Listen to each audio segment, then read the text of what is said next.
A perfect-looking reversal candlestick will still lose you money if it appears in the wrong market context. In price action trading, every trade requires a specific reason to enter. We call the candlestick that triggers this decision the signal bar. It is the final setup before you place your order. The signal bar tells you get ready, while the very next bar is the entry bar. Understanding the relationship between these two is critical for timing. You must judge the quality of the signal bar before the entry bar forms. Let's define a perfect bull reversal signal bar. It should have a body that closes in the upper third of its range. Ideally, it has a small tail or no tail at the top, indicating buyers held control into the close. Conversely, a perfect bear reversal signal bar closes in the lower third. It shows rejection of higher prices via a tail on top. The bears pushed the price down and kept it there until the bar closed. However, not all signal bars are created equal. We must distinguish between strong and weak signals. A strong signal bar has a large body relative to the tails, showing conviction. Weak signal bars often look like dojis, where the open and close are nearly identical. These represent indecision, not a reversal. Entering trades on weak signal bars lowers your probability of success significantly. Now, here is the most important rule of price action. Context is more important than the signal bar. A perfect signal bar in the wrong location is a trap. You must assess where the bar forms relative to the trend. For example, in a strong bull trend, you are looking to buy pullbacks. Here, a bull signal bar bouncing off the moving average is a high probability entry. The context supports the bullish shape of the candle. But look at this same bull bar in a different context. If that same strong bull bar appears at the top of a trading range, it is likely a trap.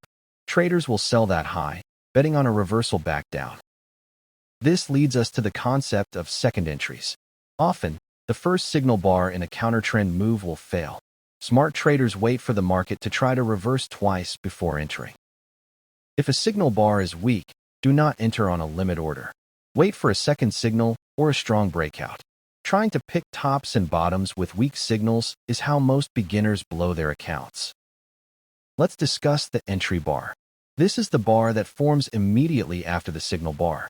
For a buy setup, your entry order is placed one tick above the high of the signal bar.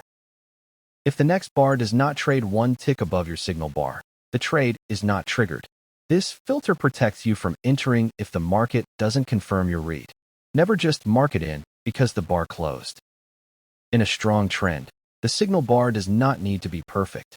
The momentum of the market is so strong that even a small bull bar can work. We call this buying pressure overriding the bar shape. However, in a trading range, context is strict. You need a strong signal bar to fade the extremes. If you buy the bottom of a range with a weak signal, the market often breaks out against you. Watch out for inside bars, often labeled as two patterns. An inside bar is a signal bar that is completely contained within the previous bar's range. It represents a pause or hesitation in the market. An inside bar can be a powerful continuation signal in a strong trend. If the market pauses briefly and then breaks out in the direction of the trend, it is a high probability quick scalp. Conversely, an outside bar is a signal bar that engulfs the previous one. A bull outside bar breaks the previous low, traps bears, and then closes above the previous high. This is a sign of high volatility. Outside bars can be dangerous signal bars because they often act as trading ranges on a lower time frame. Beginners should be cautious entering on outside bars unless the trend context is very clear. Let's review signal bar overlap. If a signal bar overlaps significantly with prior bars, the market is in a tight trading range. This barbed wire behavior means limit orders are better than stop orders. In overlap conditions, signal bars are unreliable. A bull signal bar at the top of a tight range will likely fail. You must wait for the market to break out of the barbed wire before looking for a standard signal. Another critical factor is the size of the signal bar. If a signal bar is huge, your stop loss must be further away. This increases risk and reduces your position size. Don't ignore the math. If a signal bar is too large, it might represent exhaustion. The market may have moved too far, too fast, and is ready to pause. Ideally, You want a signal bar of average size relative to recent price action. So, when do you enter? Place your stop entry order while the signal bar is still forming, just a few seconds before the close. If the price moves through your order, you are in. If you are shorting, you place a sell stop, one tick below the low of the bear signal bar. If the market ticks down, it triggers you into the short position with momentum. What if the entry bar triggers you and then immediately reverses? This is a failed signal. If the failure is strong, it often becomes a signal in the opposite direction. Be ready to flip your bias. To summarize the perfect setup, you want a trend context, a pullback to support, like the EMA, and a signal bar with a strong body closing in the direction of the trend. Do not hunt for signal bars in a vacuum.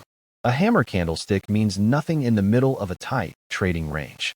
It only has meaning when it rejects a specific price level. Remember, the signal bar is your risk management tool.